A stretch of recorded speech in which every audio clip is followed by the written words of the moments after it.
जी अस्सलाम वालेकुम नाज़रीन, मैं हूं नदीम और आप देख रहे हैं नदीम लतीफ़ ऑफिशियल। आज हमारे साथ मौजूद हैं एरिज हमाद साहब, जो किसी तारुफ पे मोहताज नहीं है। ज़बरदस्त किस्म की एस्ट्रोलॉजी होती है इनकी, उसके साथ साथ टैरो रीडिंग में भी बहुत माहिर हो गए हैं। दाऊद ने इनको बहुत ट्रेन कर दिया हुआ है। आज इस वक्त जो इस हम टॉपिक का आगाज़ करने लगे हैं, आपको पता होगा कि अंगारक योग जो लग चुका है और 3 मार्च का खूनी चांद गया दुनिया का नक्शा तब्दील करने जा रहा है। आने वाले 48 घंटों में कुछ भी हो सकता है। इंडिया भी धाक लगाए बैठा हुआ है। क्या उसे मुंह की खाना पड़ेगी? सलाम दुआ करते हैं, आज के टॉपिक का आगाज़ करते हैं। जी अस्सलाम वालेकुम। वालेकुम अस्सलाम। सर क्या हाल चाल है? ठीक अल्लाह का ठाक है। शुक्र। इस वक्त देखें अंगारक योग जैसे दुनिया पर खून और आग की हुँ, इस वक्त हुँ। मिसाइल और देखें बड़ा कुछ हो रहा है इस वक्त। हुँ, हुँ। और देखें कि अगर इसराइल में 13 अफराद मारे गए हैं, तो यहाँ हमारे कराची में 40 के करीब शहादतें हो चुकी हैं। तो अब ये बताएं कि आगे क्या होने जा रहा है। कि ईरान के देखें 3 टॉप के सरबराह जो हैं उनकी शहादत हो चुकी है, और हमारे सबके जो पसंदीदा थे सिर्फ शिया कम्युनिटी के अलावा भी हमारी जो सुन्नी कम्युनिटी है वो भी आयतुल्लाह खामैनी को बहुत अकीदत रखते थे, उनसे बड़ा प्यार करते थे। उनका आखिरी आपने देखें बयान, उन्होंने यही कहा कि जुल्म के आगे झुकना ही नहीं है। जो हज़रत इमाम हुसैन उन्होंने जो भी हमें सबक दिया कि यजीदियत के आगे रुकना नहीं है, और जितने भी मजलूम हैं वो जुल्म के आगे खड़े हो जाए। तो देखें उन्होंने जाम शहादत नोट की है। और अब आप बताएं कि अब आगे क्या होने जा रहा है। अमेरिका तो अब इटली को भी सालसी बना रहा है हुँ, कि हुँ। किसी तरह जो बैक पे है, लेकिन अब ईरान कहता है कि अब तो जंग होके रहेगी। अच्छा, बड़ा ही अहम टॉपिक आप लेकर आए हैं और अगर मैं 2026 की बात करूँ तो जी 1 का अदद और 1 रिप्रेज़ेंट करता है शम्स को, सूरज को। जी अब सूरज जो है वो उन चीज़ों पर रोशनी डालता है जो कि ढकी-छुपी होती हैं। जी आपने देखा कि पिछले कुछ महीनों में एप्स्टीन फ़ाइल का ज़िक्र हुआ और हम्म, एप्स्टीन फ़ाइल में बड़े-बड़े नाम आए और जो वो बेहुदा हरकतें कर चुके हैं। और ट्रंप का नाम था, फिर आपके हम्म, मोदी का नाम था। जी तो बड़े-बड़े नामों का ज़िक्र हुआ उन फाइल्स में और उसके बाद ही ईरान में आपने नोट किया होगा कि बाल जो एक पुराने ज़माने का एक शैतानी फ़िगर था, उसको जलाया गया जी मैदान में, ईरान में। तो उसके बाद ही ये सारी चीज़ें सिर्फ़ एक टॉपिक से डाइवर्ट करने के लिए अटेंशन जी। जंगों की तरफ जो हैं वो लेकर गए। अच्छा, ट्रम्प ने ईरानी अवाम को भी एक मैसेज दिया है जी, जी। कि आप मतलब आपके ऊपर जो ये गाज़बाना ये मतलब इन्होंने कब्ज़ा किया होता है, इनसे जान छुड़ा लें और नया ईरान जो है वो मॉडर्न किस्म का तख्लीक करें। देखें, तो 1 का जो अदद है वो जी प्रेज़ेंट ही करता है कि रीसेट।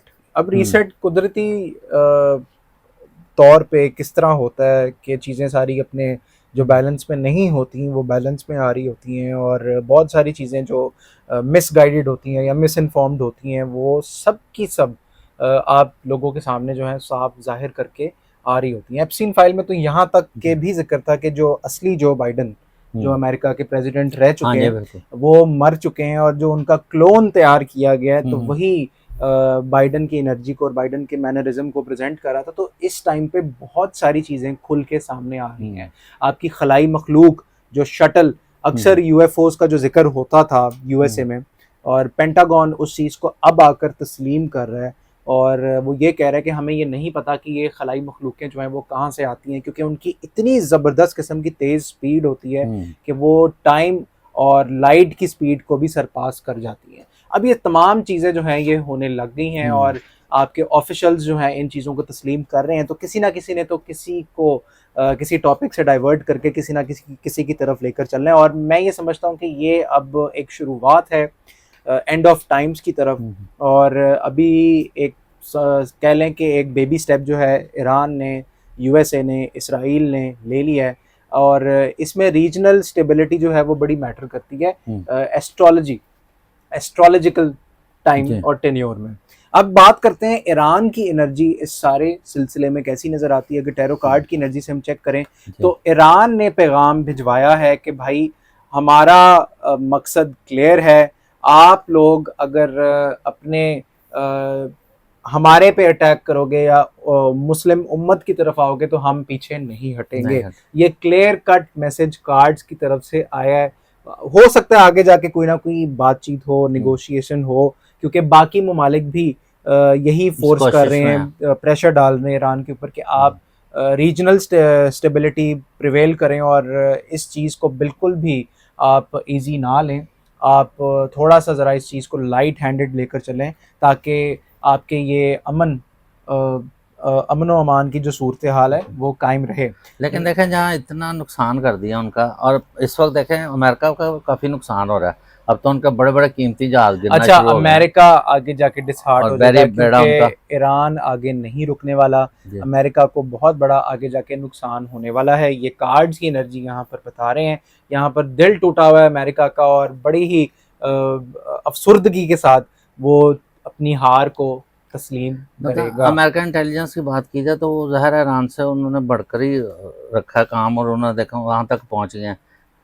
और इनको भी चाहिए था कि अपनी थोड़ी सी हिफाजत ज़रूर करते, लेकिन यह है कि वो बस उन्होंने इनको ट्रेस करके इन पर अटैक कर अच्छा, दिया। अगर मैं इसराइल की एनर्जी की बात करूं तो इसराइल की एनर्जी काफ़ी तबाही हुई है और उनकी आगे तो जाके बहुत तबाही और हुई। बहुत सारी चीज़ें जो हैं वो ख़राब होनी हैं।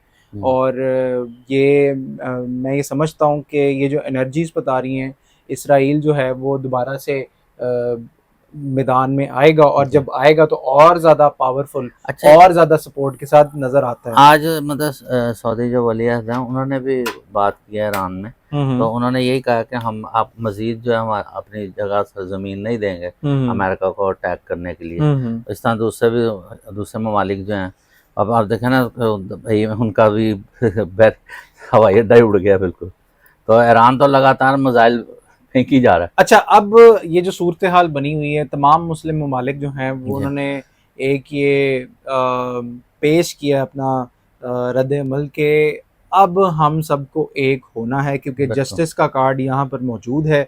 और एनर्जी भी यही नज़र आती है कि अब वो एक यूनियन बनाएंगे जिसमें तमाम मुस्लिम ममालिक, पाकिस्तान भी इसमें शामिल है। पाकिस्तान ज़रा थोड़ा सा डिप्लोमेटिक होकर चलेगा और पाकिस्तान एंड पर ज़ाहिरी बात है अंदर खाते आपको पता है कि किसकी पावर चलती है और किसकी पावर नहीं चलती। यहाँ पर पाकिस्तान का बड़ा की रोल नज़र आ रहा है एनर्जीज़ की अगर मैं बात करूँ। और देखते हैं कि भारत क्या पाकिस्तान के ऊपर दोबारा से कोई ना कोई उसकी मैं बाद में बात करता हूँ। पहले आप ज़रा थोड़ा बताएं मुझे, रशियन जो है और चाइना ये ईरान के किस हद तक मदद कर रहे हैं? और बड़ी ज़बरदस्त किस्म की मदद जा रही है, उनको असला प्रोवाइड किया जा रहा है ईरान को और राब्ते में है। और रशिया की और चाइना की फोर्सेस भी ईरान के साथ इस टाइम पे खड़ी है क्योंकि यहाँ पर जा रहा है उन्होंने वो जो मिसाइल जो उनको वेपन्स दिए गए हैं ईरान को, जाहिर बात है ईरान ने किसी वजह से इतना बड़ा कदम उठाया है क्योंकि पीछे से उनको बैक एंड पे जो सपोर्ट मिल रही है वो चाइना और रशिया से मिल रही है। और रशिया और चाइना दोनों ममालिक इस टाइम पर लड़ने के लिए थ्रू ईरान या डायरेक्ट तैयार खड़े हैं। उनके ऊपर किसी भी किस्म का कोई प्रेशर नहीं है क्योंकि अब वो वही करेंगे जो चीज़ें सामने नज़र आ रही हैं। कुछ ऐसे उसने ऑटोमेटिक मिसाइल बना लिए हैं जो कि उनकी तंसीबात पे हमला कर देंगे। हाइपरसोनिक मिसाइल्स ऑब्वियसली ईरान के पास मौजूद हैं और ये आए ही उस वाली साइड से हैं। लेकिन यहाँ पर जो सबसे ये बताएं कि ये सारे सिनेरियो में अब आप देखेंगे इंडिया बड़े अरसे से दिल में गुस्सा करेगा उसने बदला लेना है क्योंकि यहाँ पर वो धाग लगा के बैठा हुआ है। यहाँ पर एनर्जी भारत की 10 ऑफ सोर्ड्स की है, उसकी क्या नीयत है, क्या इंटेंशन है पाकिस्तान की तरफ, तो यहाँ पर प्रॉब्लम नज़र आ रही है। और नाइट ऑफ वॉन्ड्स बड़ा बॉर्डर क्लैश होगा क्योंकि यहाँ ये ज़मीनी चीज़ें, आप ज़मीन देख सकते हैं यहाँ पर कार्ड में, बॉर्डर क्लैश यहाँ पर नज़र आता है। और अब देखना अफगानिस्तान को उसने हमें उधर मसरूफ मार्च का एंड और अप्रैल का मिड, जब से ये इम्पोर्टेंट है, मोदी गया इसराइल मिलने उनसे, बिल्कुल उसके बाद ही ये सारा गड़बड़। मार्च का एंड और अप्रैल का जो मिड है वो बहुत अहम नज़र आ रहा है इस सारी सूरत हाल को। अगर मैं देखूं तो एनर्जी जो है वो खतरे वाली है। इसमें लग रहा है कि पाकिस्तान और इंडिया का मामला दोबारा से आमने सामने आएंगे। जी बिल्कुल। और हमारी तो पाक फोर्स ने उनको पहले कह दिया कि अगर आप दहशतगर्दी में आएंगे बिल्कुल या किसी तरह आएंगे तो अब हमने कोई लिहाज नहीं करना। पाकिस्तान आर्मी की जितनी तारीफ की जाए उतनी कम है। और DGISPR साहब ने जिधर से आना है आए और आपने ऊपर से आना है, जमीन से आना है, पानी से आना है, हम तैयार बैठे। और बिल्कुल अगर हम इस टाइम पर बिल्कुल रिलैक्स बैठे हैं तो ये सिर्फ और सिर्फ पाक फौज के तहत, उनकी कोशिशों के तहत ही मुमकिन हुआ है। और मैं ये समझता हूँ कि बड़ा ज़बरदस्त किस्म का इस टाइम पे सिस्टम जो है वो पाक फौज लेकर चल रही है। तो सलूट है पाकिस्तान आर्मी को और उनके जवानों को। माशाल्लाह, बहुत ज़बरदस्त आपने एनालिसिस किया और ये बताया। देखें कि अब ईरान का आप फ्यूचर क्या देख रहे हैं? ईरान का आगे फ्यूचर कैसा नज़र आता है, तो ईरान को थोड़ा सा इस जंग के बाद जी जी, दोबारा स्टेबलाइज होने में टाइम टाइम लगेगा, लगेगा, लेकिन इतना ज़्यादा कोई नुकसान उनका होता हुआ इस सारी सूरत हाल में नज़र नहीं नज़र आ रहा। नहीं आ रहा, बिल्कुल क्योंकि ठीक। कुछ अगर मैं spiritual point of hmm, view से भी बात करूं तो इस टाइम पे रूहानी कुव्वतें ईरान के साथ खड़ी साथ हैं, खड़ी नज़र हैं। आ रही हैं, एनर्जीज जो हैं वो यही कह रही हैं। हमेशा मजलूम का अल्लाह ताला ने साथ दिया है, बिल्कुल चाहे ऐसी दे है, रहा है, लेकिन एक वक्त आता कि हो जाता है ऐसा। क्योंकि अच्छा, ईरान का माइंडसेट वो है ना जी, कि लश्कर जो था वो 313 का था बिल्कुल, जंग बदर में, तो वो इस माइंडसेट हज़रत अली रज़ी अल्लाह तआला अन्हु के माइंडसेट से वो मैदान में उतरे हैं, और इवन के उनका यही है, या तो मारेंगे या मरेंगे। अच्छा, सैमसंग कार्टून की प्रोडक्शन क्या कहती है वो? सिम्पसन कार्टून की प्रिडिक्शन ट्रंप के हवाले से क्या कहती है? अच्छा, ट्रंप को थोड़ा बहुत प्रॉब्लम फेस करना पड़ेगा और हो हम्म, सकता है ट्रंप भाग जाए, अच्छा, ये भी एनर्जी आ रही है, ट्रंप निकलता हुआ नजर आ और वो रहा है। जो इसराइल का नेतन्याहू की एनर्जी कैसी नेतन्याहू, नजर आती है? अच्छा, नेतन्याहू लड़ेगा और ये पंगेबाजी करेगा हम्म, और ये बाज नहीं आएगा, ये अच्छा, बाज नहीं आएगा, ये लड़ेगा, और इसने अपने साथ तीन अहम ममालिकों को जी, मिलाया हुआ है, इंडिया और यूएसए यूएस इसका साथ देता हुआ साथ नजर आता देता है। नजर आता है। चलिए, अल्लाह ताला आसानियाँ पैदा करे मुसलमानों के साथ। इसके साथ ही प्रोग्राम का अख्ताम करते हैं। पाकिस्तान जिंदाबाद।